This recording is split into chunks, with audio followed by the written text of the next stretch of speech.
बिस्मिल्लाहिर्रहमानिर्रहीम। अस्सलाम वालेकुम। मैं हूं नजमा यूनस और आज मैं आपके साथ मज़ेदार सी नीम को घर पर तैयार करने की रेसिपी शेयर करूंगी। बहुत ही आसान है, तो चलें इसको बनाते हैं। सबसे पहले हम खस्ता और मज़ेदार सी सवैयाँ तैयार करेंगे जिसको हम नीमको में डालेंगे। इसके लिए हमें चाहिए आधा कप बेसन, इसको छान लेंगे। आधा कप ही हम इसमें मैदा ऐड कर देंगे।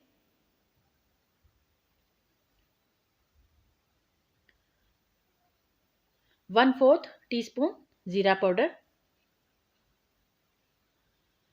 1/4 टीस्पून नमक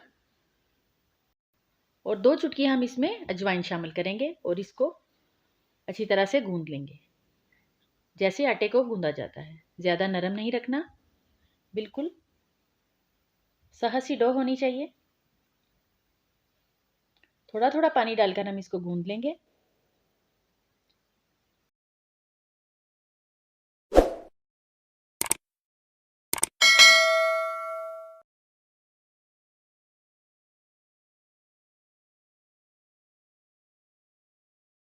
सवैयाँ बनाने के लिए हमें ये सादा सी मशीन हम यूज़ करेंगे जिसके साथ मुख्तलिफ़ किस्म के सांचे दिए होते हैं।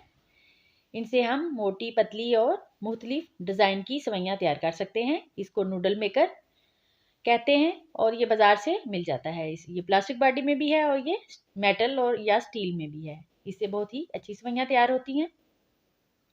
मैंने ये स्टील का लिया है। एक तो इसको जंग नहीं लगता और इसको आप जितनी बार चाहें इस्तेमाल करें, ये बेहतरीन रहता है। मैंने बारीक सांचा लगाया है और इससे हम अब सवैयाँ तैयार करेंगे। डो को हम इसके अंदर डालेंगे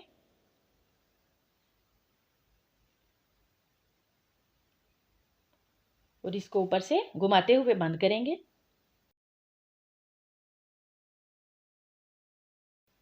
ऑयल को हमने एक पैन में गरम कर लिया है। अच्छी तरह से बंद करने के बाद हम इसको पैन के ऊपर करेंगे और ऊपर से इसका हैंडल घुमाते जाएंगे तो नीचे से नूडल्स बनकर निकलती जाएंगी। ऑयल को गर्म होना चाहिए, ऑयल को ठंडा नहीं होना चाहिए, वरना अच्छी सवैयाँ नहीं बनेंगी। ये बहुत जल्द फ्राई हो जाती हैं और इनको फ्राई होने में ज़्यादा टाइम नहीं लगता।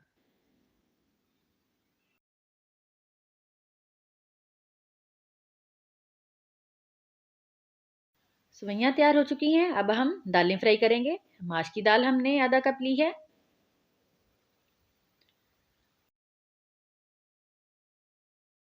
साबुत मसूर की दाल आधा कप, इनको हमने 2 घंटा पहले भिगो दिया था। और चने की दाल 1 कप ली है। दालें अच्छी तरह से भीगी हुई होनी चाहिए। 2 से 3 घंटे इनको भिगो दें पानी में और हल्का सा मीठा सोडा डाल दें, हाफ टी स्पून के करीब। तो ये बहुत ही अच्छी तरह से भीग जाती हैं और बहुत ही अच्छी और खस्ता फ्राई होती हैं।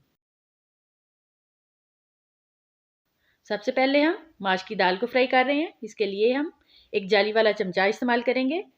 उसी में हम दाल को डालेंगे और पैन या कढ़ाई जिसमें भी हम फ्राई कर रहे हैं उसके अंदर रखेंगे और चम्मच को हिलाते रहेंगे ताकि सारी दाल अच्छी तरह से फ्राई हो जाए।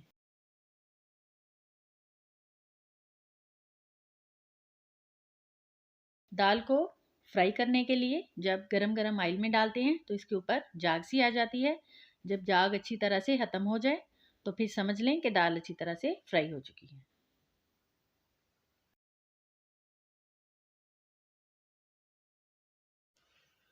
अब हम चने की दाल फ्राई कर रहे हैं। इसको हम गरम गरम ऑयल में डालेंगे और चम्मच की मदद से इसको हिलाते रहेंगे ताकि सारी दाल अच्छी तरह से फ्राई हो जाए।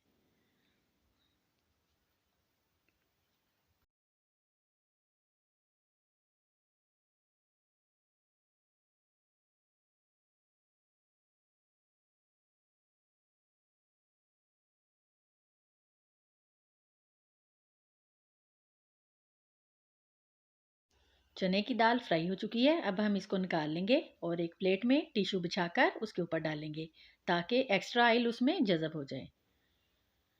अब फिर से तेल को अच्छी तरह से गर्म कर लेंगे और इसमें साबुत मसूर की दाल डालेंगे और इसको भी चमचे की मदद से हिलाते रहेंगे ताकि सारी दाल अच्छी तरह से फ्राई हो जाए और क्रिस्पी और खस्ता बने।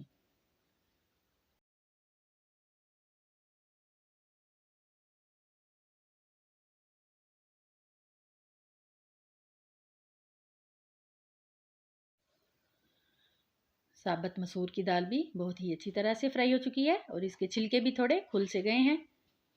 अब हम इसको निकाल लेंगे और एक पैन में हम बादाम और अखरोट आधी आधी प्याली ये दोनों चीज़ें ली हैं और आधी प्याली ही काजू लिए हैं। इनको 2 से 3 मिनट हम इनको भून लेंगे। इनको हमने फ्राई इसलिए नहीं किया कि ये बहुत ही भूनने से ही काफ़ी खस्ता हो जाते हैं। इनको फ्राई करने की ज़रूरत नहीं है। अब हम मूंगफली को हल्का सा भून लेंगे ताकि ये भी क्रिस्पी सी हो जाए।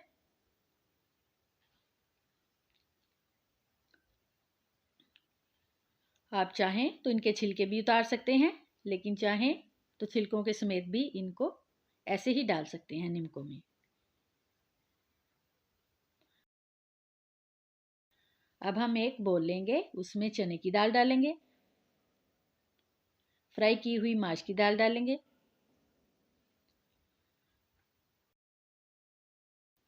साबुत मसूर की दाल डालेंगे, मूंगफली ऐड करेंगे और बाकी के ड्राई फ्रूट्स जो हमने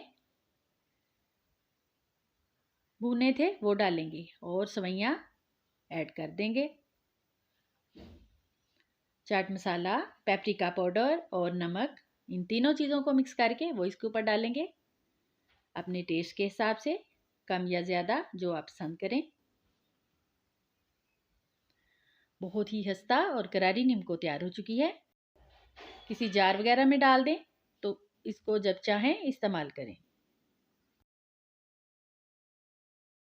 अगर आपको हमारी ये रेसिपी अच्छी लगे तो हमारी वीडियो को लाइक करें और अगर अभी तक आपने हमारे चैनल को सब्सक्राइब नहीं किया तो हमारे चैनल को ज़रूर सब्सक्राइब करें ताकि हमारी नई आने वाली वीडियो का नोटिफिकेशन आपको मिल सके।